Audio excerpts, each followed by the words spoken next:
Es igual que la semana pasada, bueno, un poquito más larga la carta,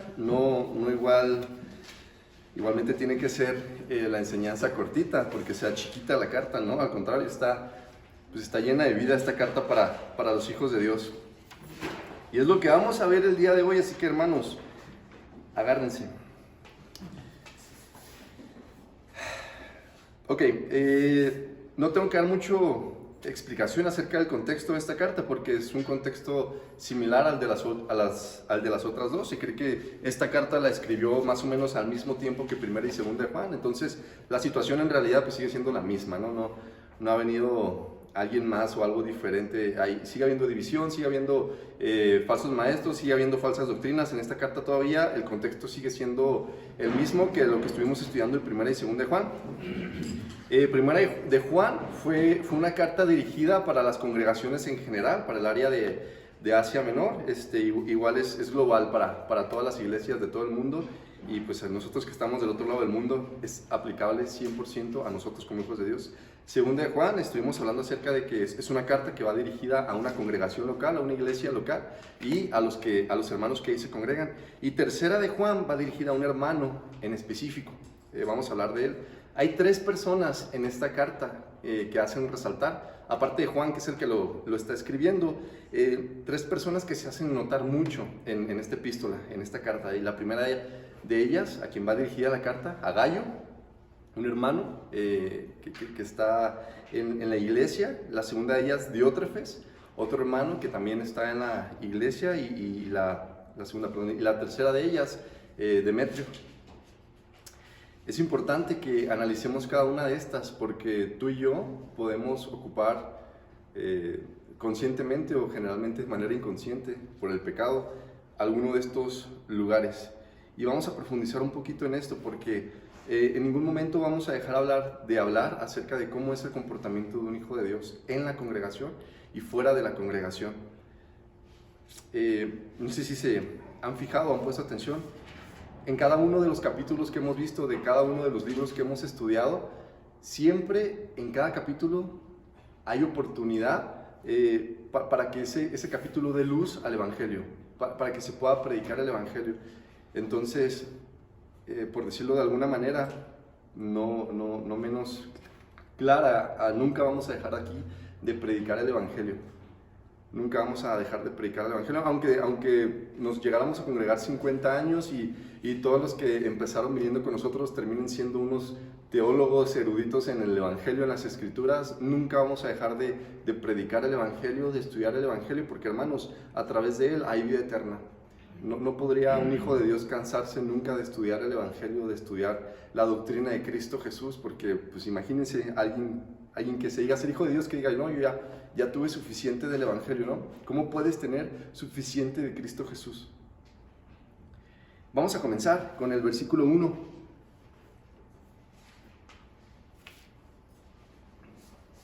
El anciano a Gayo, el amado, a quien amo en la verdad. Es suficiente para empezar. De nuevo, hermanos, podemos observar que el amor a los hermanos no nace de un sentimiento humano, sino de Jesucristo mismo, pues Él es la verdad. Como veíamos la semana pasada, Juan empezó de la misma manera la segunda carta. En la verdad, te amo en la verdad. Sí, como hijos de Dios, no amamos a los hermanos porque tengamos un gran corazón, o porque los hermanos se portan bien, o porque los hermanos le echan muchas ganas, o porque me tienen que ver a mí amando a la gente. ¿Por qué amamos a los hermanos? Solamente por Cristo Jesús en nosotros. Así que no te amo porque no te portas mal, no te amo porque no faltas a los estudios, no te amo porque tienes un corazón para servir a los hermanos, no te amo por tus obras, te amo porque Cristo Jesús vive en mí. Por eso un hijo de Dios puede amar a sus hermanos. De otra manera es imposible. Todo lo que estuvimos estudiando en primera, segunda y lo que vamos a ver en esta última carta se trata del amor. Como un hijo de Dios se guía en el amor. Y estuvimos hablando acerca de eso. El amor no se va a manifestar de esa manera con muchas sonrisas, con muchos abrazos, con muchos Dios te bendiga, con mucho, no sé, lo que tú le quieras poner. ¿Cómo se va a manifestar primeramente el amor de Dios de parte de alguien que se dice ser hijo de Dios para con otra persona? A través del Evangelio. a través de que se haga evidente que le importa la eternidad de esa persona. Pero si yo digo que soy hijo de Dios y en mi vida me escuchas hablar de Jesús, en mi vida mis amigos, no sé, mis compañeros, quien esté cerca de mí o me haya conocido, me ha escuchado hablar de Cristo Jesús, pues poco me importaba su eternidad, ¿no? Entonces no hay amor ahí realmente.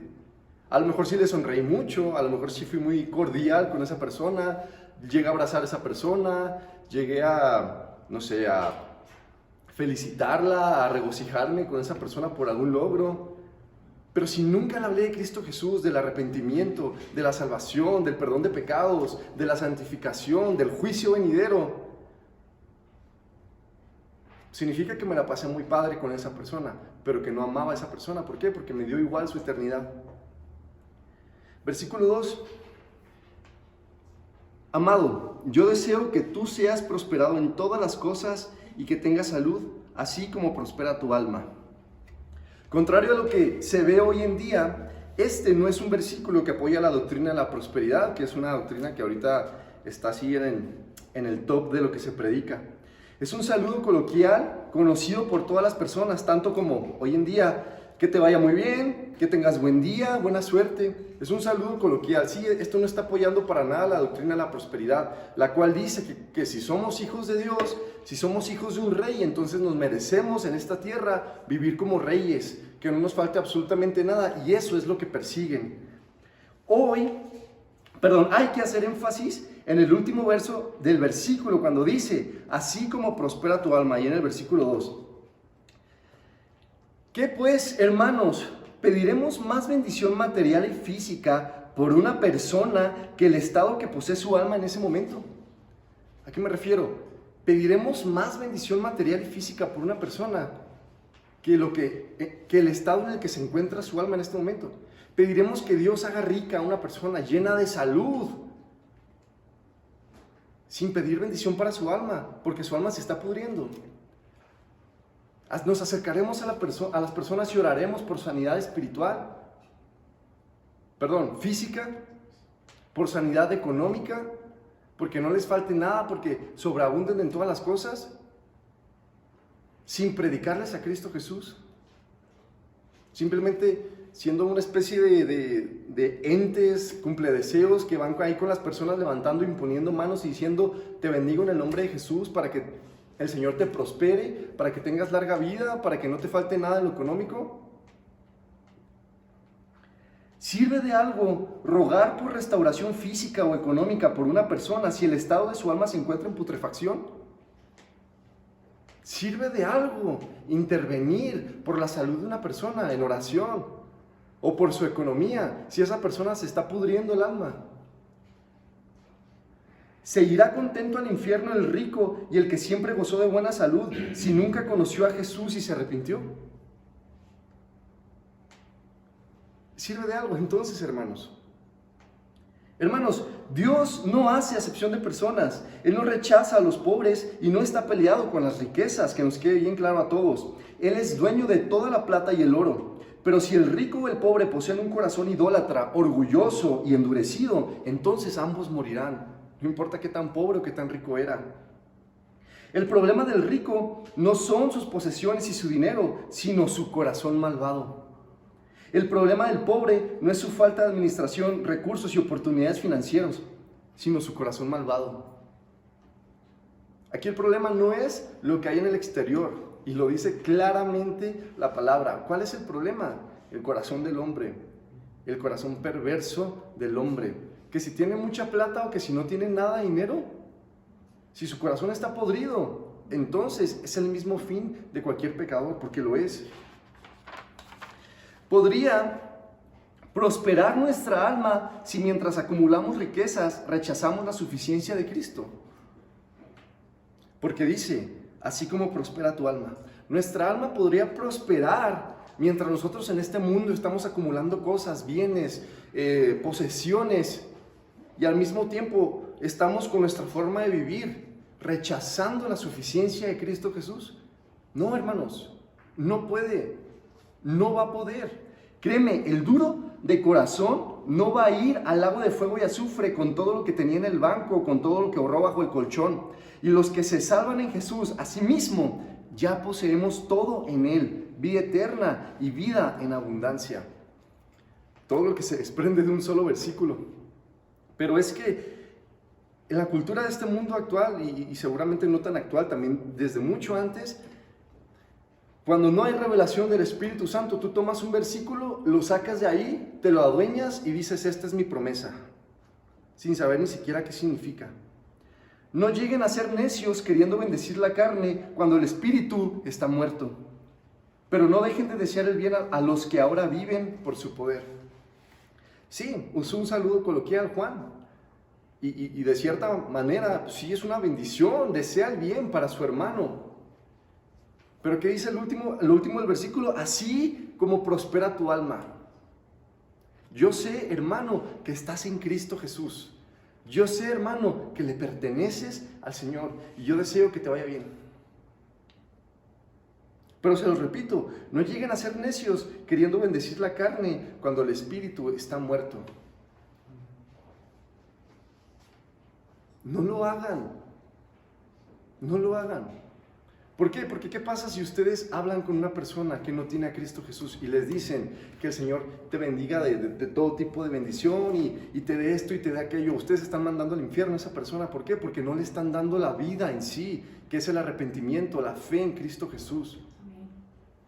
Entonces, ¿de qué le va a servir a esa persona? Que tú la colmes de bendiciones, que tú la colmes de imposición de manos, que tú la colmes de oraciones, si está muerta espiritualmente. De nada le van a servir esas palabras en el juicio final. Versículo 3. Pero mucho me regocijé cuando vinieron los hermanos y dieron testimonio de tu verdad, de cómo andas en la verdad. Hermanos, cuando alguno camina en el Espíritu y crece en humillación y dependencia a las Escrituras, ¿qué creen? Se nota. Y se nota mucho, hermanos. No se puede esconder una luz que alumbra mucho. Al contrario, se coloca al centro de una ciudad para que ilumine el camino de los demás. Cuando tú comienzas a crecer en Cristo Jesús, cuando tú comienzas a madurar, cuando comienzas a depender cada vez más de las Escrituras, se nota. Se nota. Sí o sí. No hay de que hay más o menos. Se nota. Se nota. ¿Quiénes son los primeros en notarlo? Los que te rodean, los íntimos, son los primeros en notarlo. Y después, el resto. Tu comportamiento como hijo o hija de Dios debe provocar en los demás el que hablen de ti y tu permanencia en Cristo. Tu manera de vivir en Cristo Jesús debe provocar en los demás que hablen de ti a otros y de cómo permaneces en Cristo Jesús. ¿Tu vida está provocando que tus hermanos se humillen, adoren y glorifiquen al Señor? Hermanos, levanten la mano, por favor. No es una metáfora ni nada. Levanten la mano. Aquí nadie viene a juzgar, aquí nadie a nada de eso. Levanten la mano. ¿Quiénes de aquí son hijos e hijas de Dios?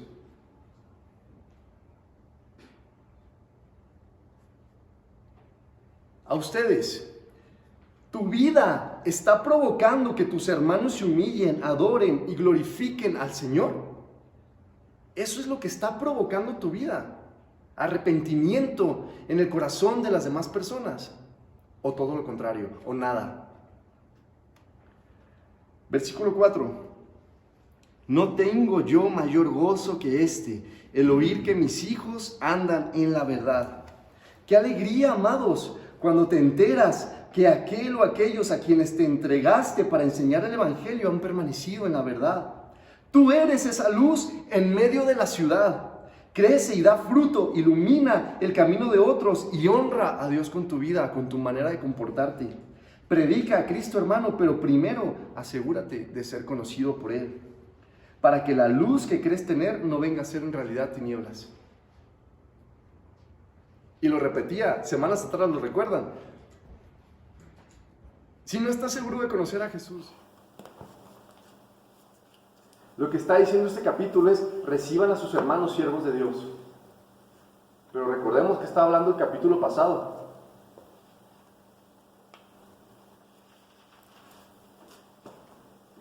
Si alguno viene a vosotros y no trae esta doctrina, no la recibáis en casa, no lo recibáis en casa ni le digáis bienvenido, porque el que dice bienvenido participa en sus malas obras. El capítulo anterior está diciendo a esos falsos maestros, esos apóstatas que modifican el evangelio, que predican algo diferente, a ellos no los dejes pasar ni de chiste a tu casa, déjalos pasar y tú eres participante de su pecado. ¿Qué dice esta carta? A los hijos de Dios, a los siervos, a los que van de aquí para allá, sirviendo al Padre, por favor recíbelos en tu casa, dales lo que necesiten para que puedan continuar con su viaje. ¿Cómo supo Gallo quiénes eran dignos de recibir y quiénes no? Porque en este momento hay apóstatas, hay falsos maestros, hay falsos profetas y también hay siervos del Señor que están viajando de un lado a otro llevando el evangelio. ¿Cómo supo Gallo a quién recibir y a quién no recibir? Conociendo al Señor Jesucristo. ¿Cómo te vas a dar cuenta tú, hermano, hermana, si lo que yo estoy predicando viene del Señor, del corazón de Dios, o no? ¿Cómo te vas a dar cuenta cuando vayas a una conferencia, a una predicación, cuando vayas a alguien a tu casa a enseñar, si esa persona habla de parte de Dios o no? Porque lo hemos hablado semanas anteriores, muchos están predicando, pero no todos deberían estar predicando. A mí se me enseñó, cuando era más joven y iba a otras congregaciones, que no importa que el que está arriba no esté hablando cosas claras, el Espíritu de alguna manera algo va a comunicar. Eso es una mentira de Satanás. No todo el que está arriba predicando va de parte de Dios, y la palabra es clara, porque si no, no habría falsos maestros, no habría falsos profetas que tergiversan el evangelio como estudiamos en Gálatas. Pues no habría, ¿no? Si todos los que están arriba predicando fueran enviados del Señor, entonces la palabra no tendría que amonestar, no tendría que enseñar acerca de los falsos predicadores. No sería necesario, pero los hay. Y hermanos, hay muchos. Pero ¿cómo nos vamos a dar cuenta tú y yo de quién sí y quién no? Conociendo a Cristo Jesús. Versículos 7 y 8. Porque ellos salieron por amor del nombre de Él, sin aceptar nada de los gentiles. Nosotros, pues, debemos acoger a tales personas para que cooperemos con la verdad. Estos son hijos de Dios, pues dan todo de ellos para que otros conozcan a Cristo. Son inspirados por Dios para predicar el reino de los cielos, aunque les cueste la vida. Juan sabía que el Espíritu de Dios llevaba a esas personas, por lo cual él mismo dice que debemos recibirlos para cooperar con la verdad. Cuando alguien resiste a un hijo de Dios, éste permanece siendo un estorbo a la verdad. Debemos, hermanos, ser iglesia. No podemos no estorbar a la verdad si hay competencia en nuestro corazón. ¿Por qué? Porque yo veo que ese hermano está predicando y está haciendo esto y está haciendo aquello y yo quisiera estar en su lugar. O yo quiero estar en su lugar. Y vámonos, un estorbo, una piedra de tropiezo a la verdad. No debe haber, hermanos, en la iglesia espíritu de competencia, de ninguna manera. Y se los he dicho anteriormente,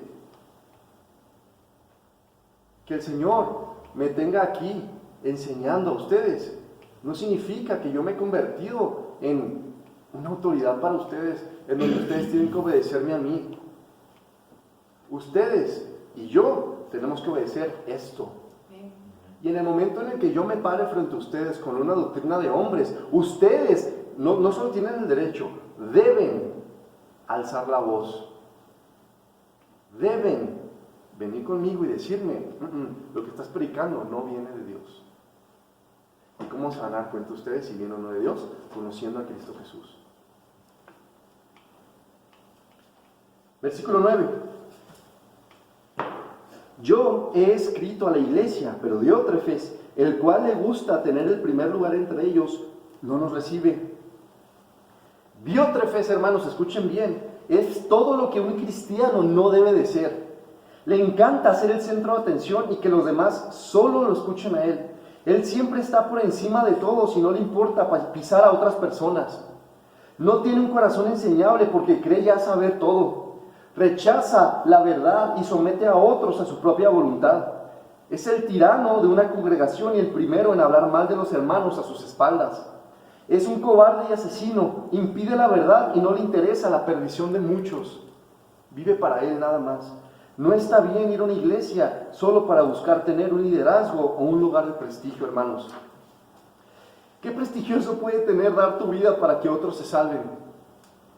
En la carne ciertamente nada, pero un cúmulo de tesoros en el cielo. Como Diótrefes, no está bien ir a una iglesia para ver qué hueso me dan. No está bien ir a una congregación para ver si algún día soy líder de algo. No está bien buscar congregarte para que los demás te escuchen. O sea, que ese sea el propósito final. Y vuelvo a lo mismo. Tú y yo, aquí reunidos, nada más nosotros, que hay muchos hermanos allá afuera, somos un cuerpo y cumplimos una función. Y no crean, hermanos, que aunque yo en este momento soy la única persona que está enseñando, debe de haber más hombres enseñando. No puedo yo solo dirigir una congregación. Para eso son los discipulados, para eso es el crecimiento, para eso funcionamos como un cuerpo. Para que hombres y mujeres maduren en el espíritu y puedan sostener también a los demás hermanos. No seas un colgado. ¿No seas una colgada? ¿Vas a estar toda la vida donde mismo? ¿Chupando de otro hermano? ¿Cuándo vas a depender más de las Escrituras, de la revelación del Espíritu Santo? Sí, es un proceso. Pero yo ya fui parásito de otros cristianos durante 11 años. Y a algunos me les quedo corto. Porque si no iba a la iglesia, pues no tenía yo comunión con Dios. Si faltaba el pastor, pues no había prédica. Si el pastor no oraba por mí, pues no me sentía ungido, me sentía desprotegido. No debe ser así, hermanos. Somos un cuerpo y mi función como parte de este cuerpo es capacitarte a ti y enseñarte la doctrina correcta, para que como hombre, como mujer, crezcas en esa doctrina y tú puedas enseñar a otras personas. Hermano, ¿estás enseñando el Evangelio de Cristo Jesús a otras personas? ¿No estás enseñando nada? ¿O estás enseñando doctrinas cerradas? ¿Sobas el pecado a las demás personas? ¿O hablas arrepentimiento, aunque te cueste la vida?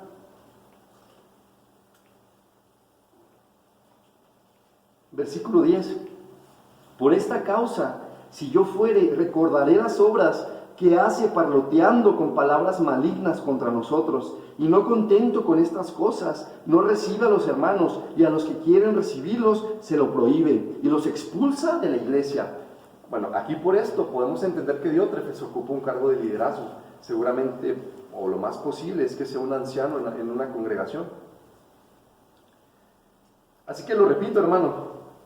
Tu vida está provocando que tus hermanos se humillen y adoren y glorifiquen al Señor. Puedes decir que los hermanos se acercan en confianza a ti para darles un consejo bíblico y que no se irán decepcionados porque lo único que pudiste ofrecer fue tu concupiscencia.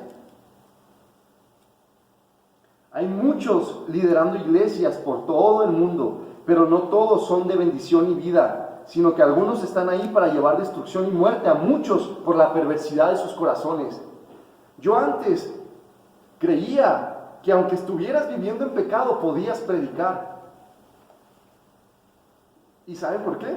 Porque yo estaba viviendo en pecado, porque me estaba excusando a mí mismo, estaba retorciendo el evangelio, haciéndome sentir un poquito menos culpable diciendo esas mentiras.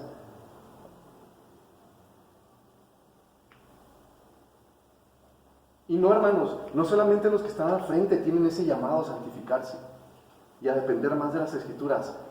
Cada uno de los hijos de Dios tienen ese llamado, si son hijos de Dios. Así que hago esta pregunta que he hecho semana tras semana tras semana. ¿Ya conoces a Jesús? ¿O todavía sigues calentando la banca? Si eres un calientabancas, te vas a ir al infierno. Que te quede bien claro, porque yo no sé si mañana te vuelvo a ver. Y no quiero que ninguno de ustedes se presente delante del juicio diciendo, no me predicaron bien el evangelio. Que te quede bien claro, si eres un calientabancas, te vas a ir al infierno. Porque tu vida no demuestra arrepentimiento.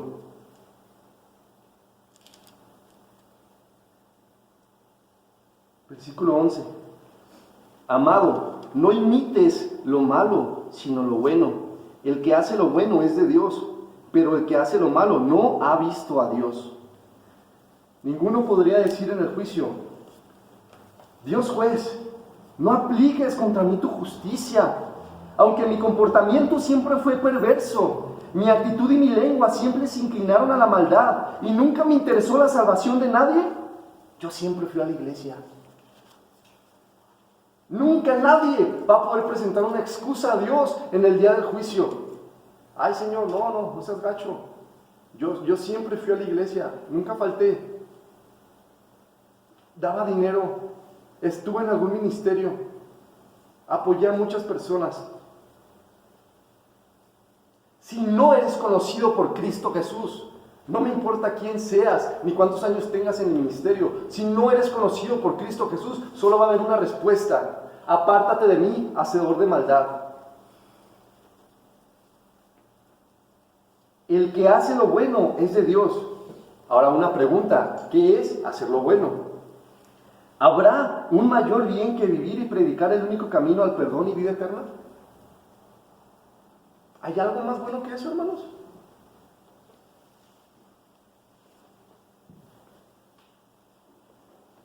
No lo hay. No lo hay. Porque si una persona no se arrepiente de sus pecados, por muchas cosas buenas que creyó recibir a lo largo de su vida de parte de Dios, al final eso no le ayudaron para el perdón de pecados.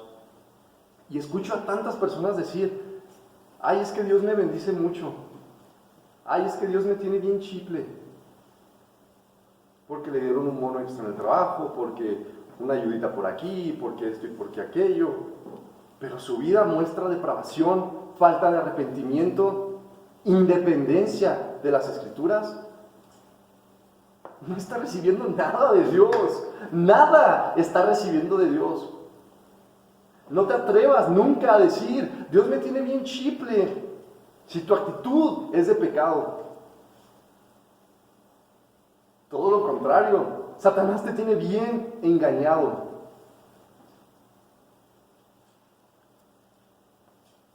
El que no conoce a Dios no puede hacer lo bueno y tampoco quiere, porque el maligno lo gobierna. Versículo 12. Todos dan testimonio de Demetrio y aun la verdad misma, y también nosotros damos testimonio, y vosotros sabéis que nuestro testimonio es verdadero. Bueno, posiblemente Demetrio, del que se habla aquí, es quien estaba llevando la carta de Juan a donde estaba Gallo. Posiblemente. Hermanos, qué importante que los demás tengan un buen testimonio que dar de ti.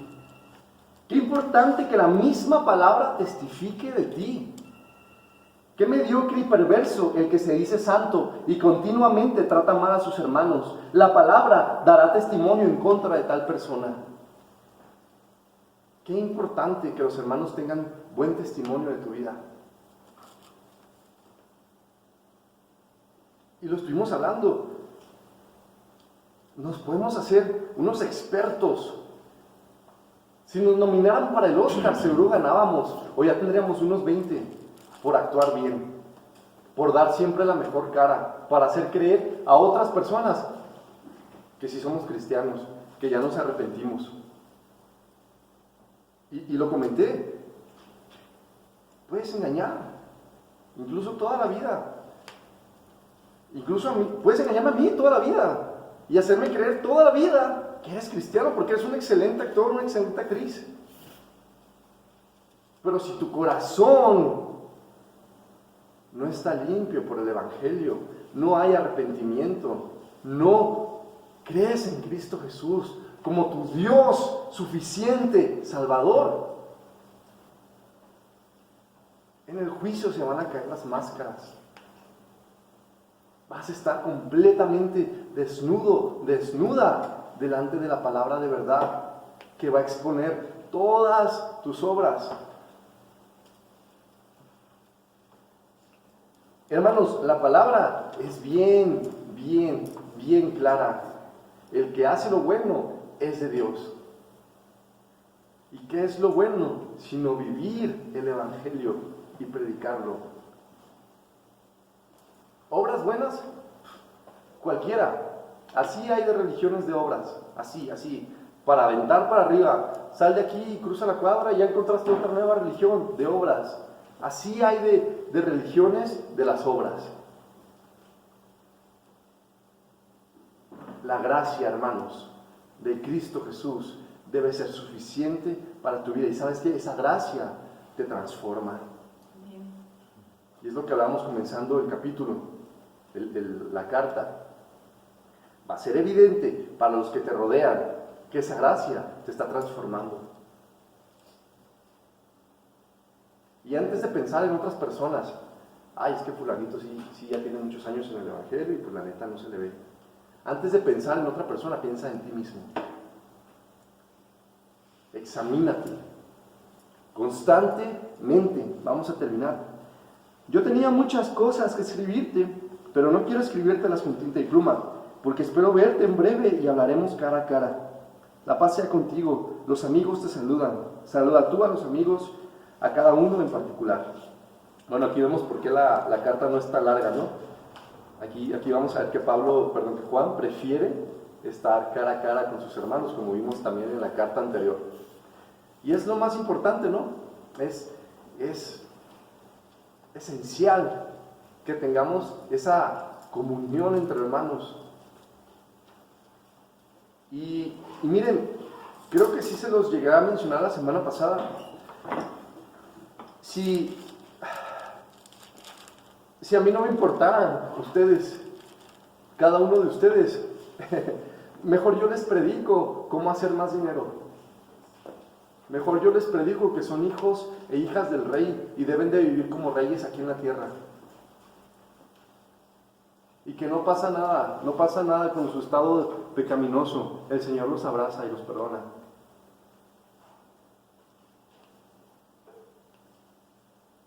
Así que, hermanos, he aquí la importancia de que crezcamos como hijos e hijas de Dios. He aquí la importancia de que demos la talla como hijos e hijas de Dios, y no por nuestro propio esfuerzo. ¿A través de qué? De confiar cada vez más en Cristo Jesús, de conocerlo cada vez más, de que seamos conocidos por Él, caminando en el amor. Ese amor es evidente para los demás. Nadie puede decir, yo amo a mis hermanos, y luego vas con los hermanos y les preguntas y no tienen ni idea.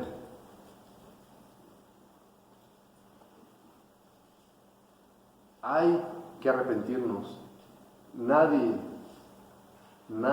va al cielo, nadie recibe la eternidad, nadie recibe la vida eterna, donde no habrá más llanto, donde no habrá más muerte, donde no habrá más dolor, más pecado, más culpa, sin arrepentimiento. Aquí en la tierra. Allá en el cielo no te vas a arrepentir, te arrepientes aquí en la tierra, mientras los demás te ven y te observan, mientras puedes dar un ejemplo a otros pecadores. Aquí en la tierra es donde te arrepientes. Aquí en la tierra es donde se muestra ese fruto, esa evidencia de un arrepentimiento genuino. Allá en el cielo van a estar los que aquí en la tierra dieron ese fruto. La palabra es clara, hermanos. Es clara.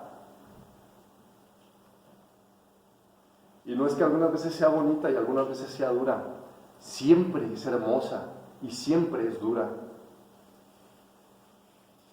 Así que Para finalizar, hermanos, el Evangelio no es un juego. El Evangelio no es pararte y hablar lo que se te ocurra. ¿Y por qué, hermanos? ¿Por qué digo? Si no estás seguro de conocer a Cristo Jesús, si no estás seguro de conocerlo, realmente no abras la boca. Porque cada palabra que le digas a esa persona va a afectar su eternidad.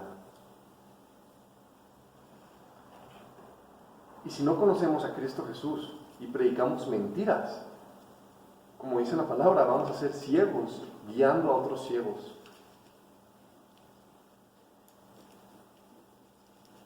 Crece domingo tras domingo. Crece domingo tras domingo. Ven más santo domingo tras domingo. Y si pecas, abogado tenemos para con el Padre. Pero crece, hermano, domingo tras domingo. Hombres, crezcan domingo tras domingo. Tienen una responsabilidad con su esposa, tienen una responsabilidad con sus hijos y tienen una responsabilidad con sus hermanos. Amen a sus esposas y que sea evidente para todos eso. Enseñen el Evangelio a sus hijos y que sea evidente para todos eso.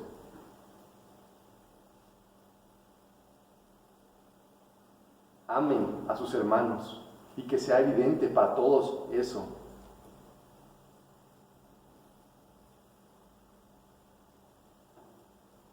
México está lleno de hombres podridos que no quieren tomar su responsabilidad.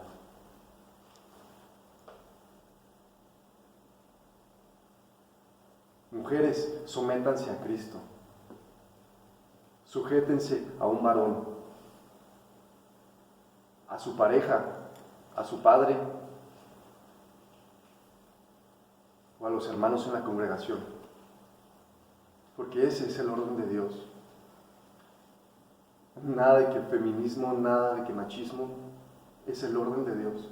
Y lo predicábamos en 1 Corintios. Sí, la mujer tiene que estar sujeta a un hombre. Y ese hombre, ¿sabes qué? Debe estar sujeto a Cristo.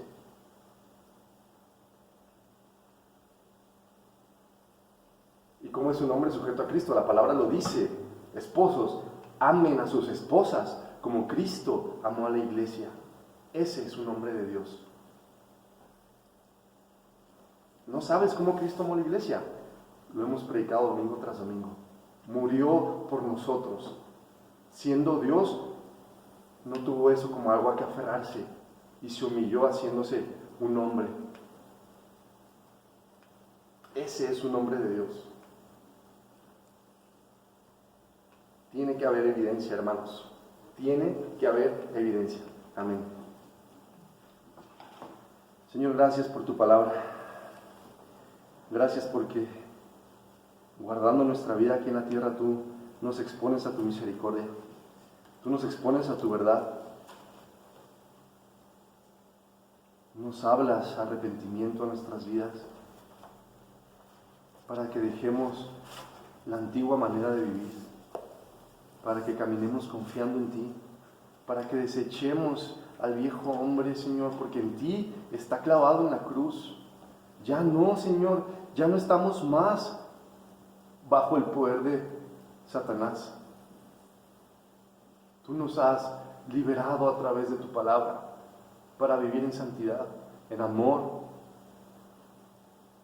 Danos más hambre de ti, danos más convicción en Cristo Jesús. Quita, Señor, todo temor al hablar el Evangelio. Llénanos, Señor, de sabiduría para conducir nuestras vidas y para tomar las decisiones que te agradan. Porque solamente en ti, Señor, podemos hacerlo. Fuera de ti es imposible, Señor. Comportarnos como cristianos, Señor, sin arrepentimiento es como intentar levantar el universo con el meñique. Pero en ti, Señor, nuestras fuerzas son renovadas y tú lo haces en nosotros. Confiamos en ti, confiamos en que tú perdonas nuestros pecados por Cristo Jesús. el dueño de nuestras vidas, nuestro Señor y Salvador. Bendice a mis hermanos y hermanas, a donde quieran que vayan el día de hoy, donde quiera que se reúnan, Señor, a lo que quiera que ellos vayan a hacer, tú bendícelos en tu palabra, en tu verdad. En el nombre de Cristo Jesús. Amén.